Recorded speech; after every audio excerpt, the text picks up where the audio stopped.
नमस्कार। खबर दिन भर देख रहे हैं आप। आपके साथ मैं हूं ललित प्रजापति। शुरुआत करेंगे बड़ी अहम खबर के साथ। विष्णुदेव साय मंत्रिमंडल का विस्तार होना है कल तकरीबन 11:30 बजे शपथ ग्रहण होगा। राजभवन में ही शपथ ग्रहण समारोह होगा। कल मंत्रिमंडल विस्तार होगा। 9 विधायक मंत्री बनेंगे। नाम भी इनके जान लीजिए। ये वही नाम है जो न्यूज 18 मध्य प्रदेश छत्तीसगढ़ ने आपको बहुत पहले बताए थे। दयालदास बघेल मंत्री बनेंगे, लखनलाल देवांगन मंत्री बनेंगे, ओपी चौधरी मंत्री बनेंगे, टंकराम वर्मा मंत्री बनेंगे, रामविचार नेताम मंत्री बनेंगे, बृजमोहन अग्रवाल, केदार कश्यप, श्याम बिहारी जायसवाल, लक्ष्मी राजवाड़े। इनका प्रोफाइल क्या है वो भी हम आपको बता रहे हैं।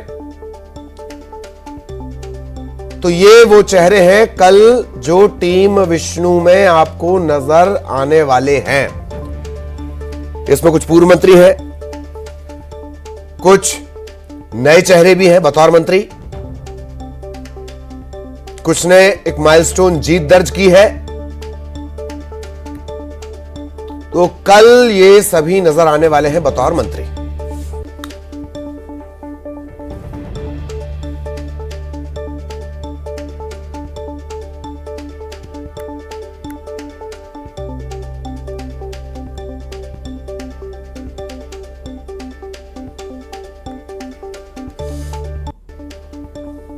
विष्णुदेव साय मंत्रिमंडल का विस्तार, चूंकि 15% के फॉर्मूले के हिसाब से मुख्यमंत्री समेत हो सकते हैं 14। आगे है लोकसभा चुनाव। 3 पद पहले ही जा चुके हैं, 1 मुख्यमंत्री 2 उप मुख्यमंत्री, और अब 9 चेहरे आपके सामने। अब बहुत कम गुंजाइश रहेगी। तो विष्णुदेव साय मंत्रिमंडल का विस्तार, किसका क्या प्रोफाइल है, ये वो चेहरे जो कल लेंगे मंत्री पद की शपथ। कल 11:15 बजे गवर्नर हाउस में हमारे मंत्रिमंडल के नए सदस्य शपथ लेने वाले हैं। इसमें श्री बृजमोहन अग्रवाल, श्री रामविचार नेताम, श्री दयालदास बघेल, श्री केदार कश्यप, श्री लखनलाल देवांगन, श्री श्याम बिहारी जायसवाल, श्री ओपी चौधरी, श्रीमती लक्ष्मी राजवाड़े और श्री टंकराम वर्मा। ये 9 लोग कल गवर्नर हाउस में मंत्री का शपथ लेने वाले हैं।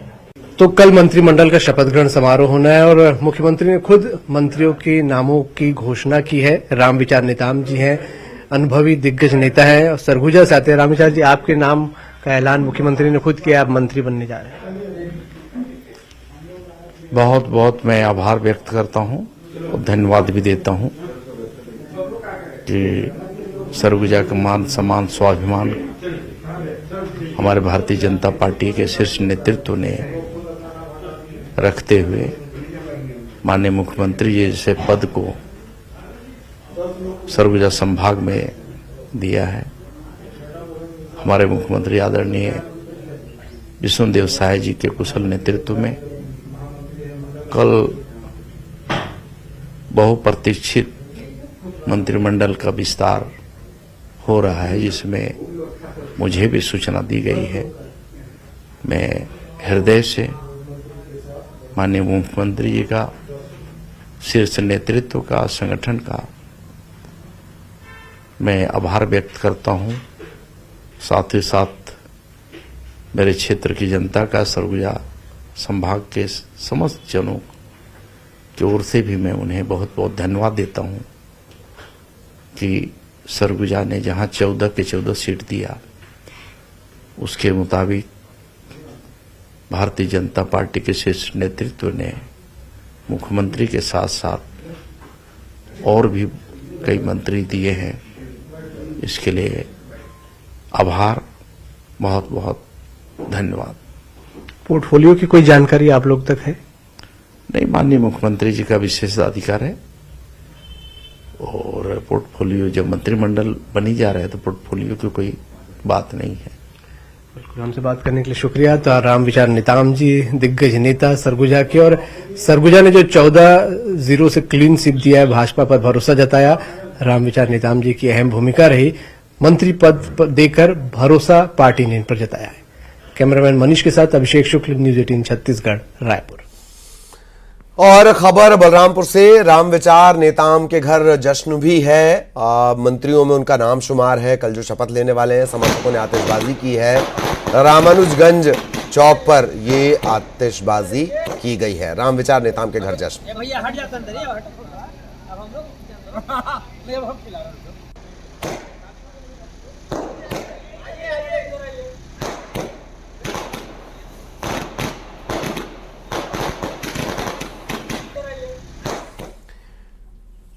इधर दिल्ली में सीएम डॉक्टर मोहन यादव ने मध्य प्रदेश भवन में सांसदों के साथ मुलाकात की है। 25 सांसदों के साथ उन्होंने चर्चा की है।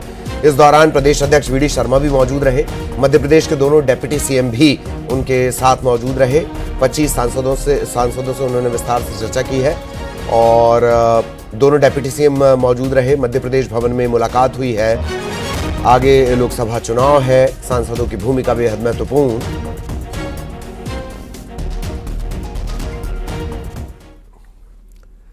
इधर बीजेपी आलाकमान ने किरण सिंह देव को छत्तीसगढ़ बीजेपी का नया प्रदेश अध्यक्ष नियुक्त किया है। छत्तीसगढ़ में अब तक प्रदेश अध्यक्ष का दायित्व संभाल रहे अरुण साव के उप मुख्यमंत्री बन जाने के बाद पार्टी ने प्रदेश संगठन में बदलाव का फैसला लिया। जगदलपुर सीट से पहली बार विधानसभा चुनाव लड़ने और जीतकर विधानसभा पहुंचने वाले किरण देव को पार्टी ने प्रदेश की कमान सौंपी है। किरण सिंह देव ने कार्यभार संभाल लिया है। प्रदेश स्तर पर कम चर्चा में रहे किरण सिंह देव की बस्तर के बड़े नेताओं में गिनती होती है। किरण सिंह देव इससे पहले नगर निगम के महापौर रह चुके हैं। बीजेपी के राष्ट्रीय अध्यक्ष जेपी नड्डा ने किरण सिंह देव को प्रदेश अध्यक्ष के पद पर नियुक्ति का पत्र जारी किया। तत्काल प्रभाव से लागू किया गया। जैसे ही किरण सिंह देव को पार्टी का नया प्रदेश अध्यक्ष नियुक्त किया गया, कांकेर में पार्टी नेताओं और कार्यकर्ताओं में खुशी की लहर दौड़ गई। पटाखे फोड़कर, ढोल नगाड़े बजाकर, एक दूसरे को मिठाइयां खिलाकर बधाई दी गई।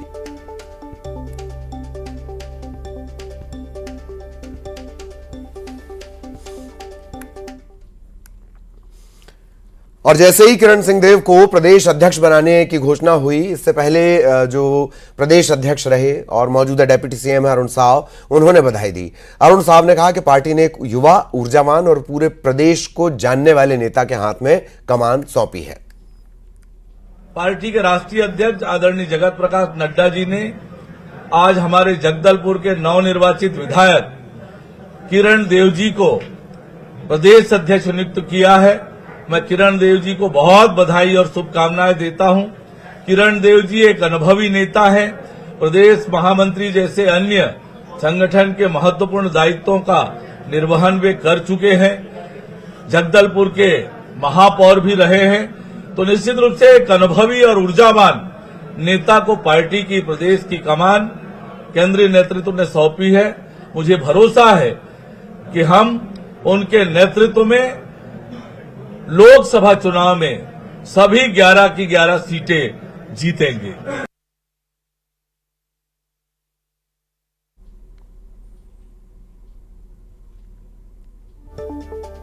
पूरे छत्तीसगढ़, बस्तर सहित पूरे छत्तीसगढ़, बस्तर से सरगुजा तक और भारतीय जनता पार्टी को एक करते हुए, और मैंने कहा आपको कि हमारा लक्ष्य लोकसभा की 11 की 11 सीट भारतीय जनता पार्टी की टिकट। तो लोकसभा की 11 सीटें लक्ष्य है, प्रदेश अध्यक्ष किरण सिंह देव का मानना है। और बस्तर से एक साथ 2 लोगों को आज नाम सामने आया है, जहां किरण सिंह देव बस्तर में प्रदेश अध्यक्ष के तौर पर, तो केदार कश्यप का मंत्री के तौर पर नाम सामने आया है। कैमरामैन मनीष के साथ अभिषेक शुक्ल, न्यूज 18 छत्तीसगढ़, रायपुर।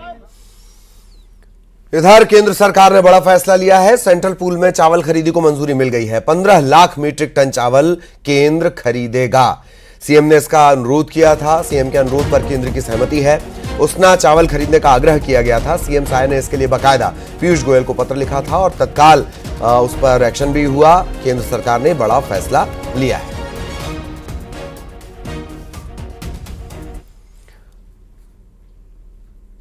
और छत्तीसगढ़ की नवगठित बीजेपी सरकार ने 21 क्विंटल प्रति एकड़ के हिसाब से धान खरीदी के आदेश जारी कर दिए हैं। खाद्य विभाग ने आदेश जारी किया है। सभी संभाग आयुक्त और कलेक्टर को आदेश जारी किया गया है। आदेश के मुताबिक जो किसान पहले धान बेच चुके हैं उन्हें भी इसकी पात्रता होगी।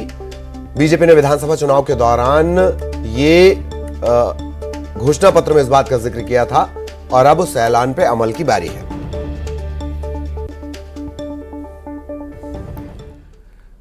धान खरीदी पर डिप्टी सीएम अरुण साव ने बयान जारी किया। उन्होंने कहा कि हमने मोदी की गारंटी प्रस्तुत की, एक एक करके चुनावी वादे हम पूरे करेंगे। पीएम आवास का वादा पहली बैठक में पूरा किया गया और एक एक वायदे को अक्षरशः पूरा करेंगे। हमारी सरकार के कैबिनेट की पहली बैठक में 18 लाख परिवारों के सपनों को साकार करने के लिए प्रधानमंत्री आवास देने की स्वीकृति पहली कैबिनेट में प्रदान की और अब जो वायदा था हमारा 3100 रुपए प्रति क्विंटल धान खरीदेंगे। 1 एकड़ में 21 क्विंटल धान की खरीदी होगी। वो वायदा भी हम पूरा करेंगे। 2 साल का पुराना बोनस देने का वायदा हमने किया था, उसे भी 25 दिसंबर छत्तीसगढ़ राज्य के निर्माता भारत रत्न अटल बिहारी वाजपेयी जी के जन्मदिवस पर किसानों के खाते में डालने का काम करेंगे। तो अरुण साव ने यह साफ कर दिया कि रेट जो होगा वो 3100 रुपए होगा। इस बात का जिक्र घोषणा पत्र में किया गया था, संकल्प पत्र, वचन पत्र जिसे कहती है बीजेपी, गारंटी पत्र। और 21 क्विंटल ये क्वांटिटी है, मात्रा है, ये प्रति एकड़ के हिसाब से खरीदी होगी और दिसंबर तक जो धान के बोनस का एक वादा है वो पूरा कर दिया जाएगा। छत्तीसगढ़ सरकार के आदेश के बाद धान खरीदी केंद्रों पर किसानों की भीड़ उमड़ रही है। बलौदा बाजार से भी तस्वीरें आ रही हैं। धान खरीदी केंद्रों पर किसान अपना धान लेकर पहुंचने लगे हैं।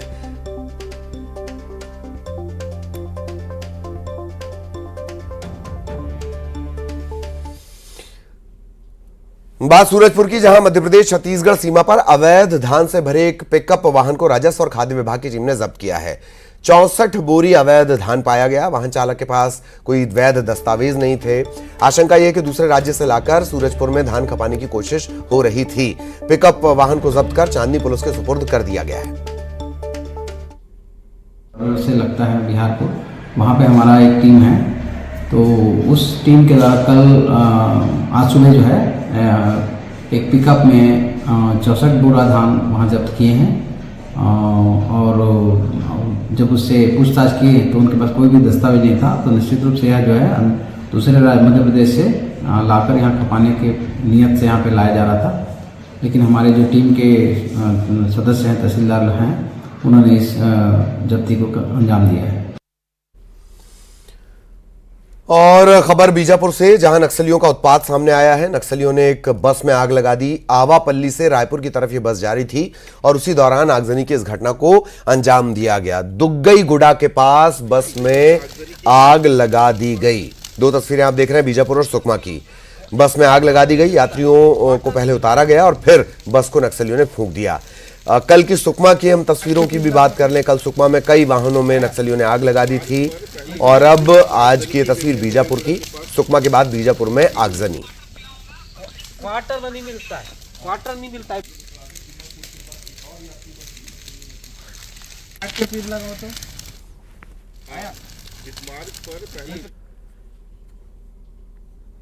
बुधनी की रहने वाली दिव्यांग महिला सायरा बानो की मांग 24 घंटे के अंदर पूरी हो गई। बुधवार को सीएम डॉक्टर मोहन यादव के निरीक्षण के दौरान एक दिव्यांग महिला ने ट्राइसिकल की मांग की थी। सीएम डॉक्टर मोहन यादव ने जिला प्रशासन को तत्काल महिला की मदद के निर्देश दिए। इस पर जिला प्रशासन ने अमल करते हुए महिला को ट्राइसिकल उपलब्ध कराई है।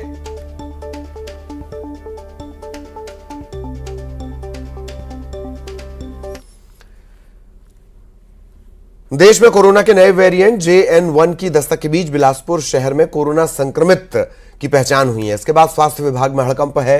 सिविल लाइन थाना इलाके में एक व्यक्ति को सर्दी खांसी थी। इसका एंटीजन और RT-PCR से जांच कराई गई, कोरोना की पुष्टि हुई है। कोरोना के नए वेरिएंट की जांच के लिए सैंपल रायपुर एम्स भेजा जाएगा। इधर विभाग पीड़ित व्यक्ति को होम क्वारंटीन कर उसकी ट्रैवल हिस्ट्री जुटा रहा है।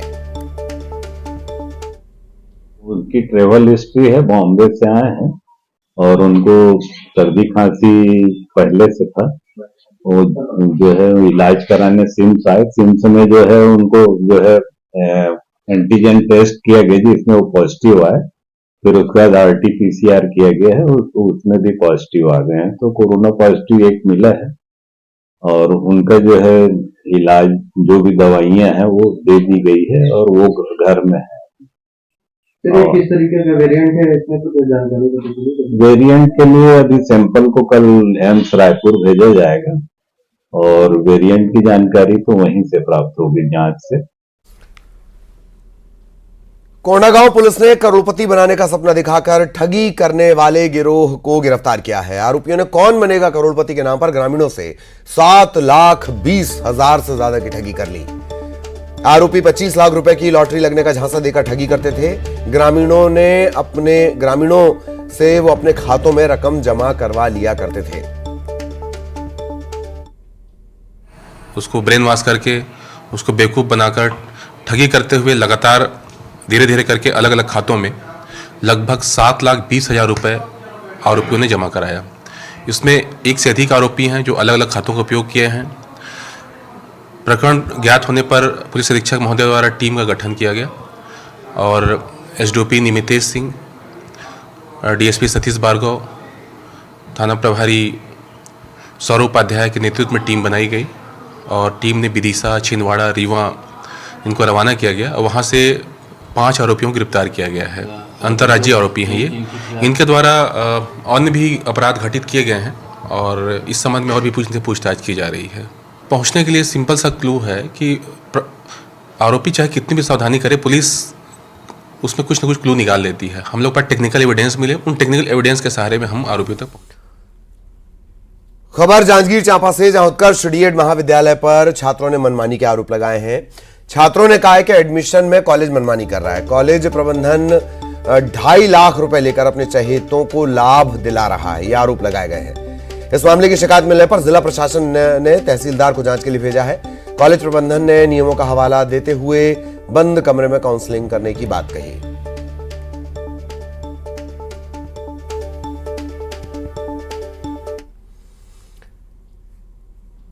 बाईस जनवरी को अयोध्या में राम मंदिर में प्राण प्रतिष्ठा समारोह है। इसे लेकर पूरे देश में राम भक्तों में उत्साह है। इसी कड़ी में रायपुर में 21 जनवरी को एक भव्य शोभा यात्रा निकाली जाएगी। करीब 25,000 लोग इसमें शामिल हो सकते हैं। शोभा यात्रा में राम भक्त, संगीत मंडलियां, जिले के धर्माचार्य, साधु संत, मठाधीश, कथावाचक शामिल होंगे। मरीन ड्राइव से करीब 3 बजे यात्रा निकाली जाएगी और राम मंदिर में इसका समापन होगा।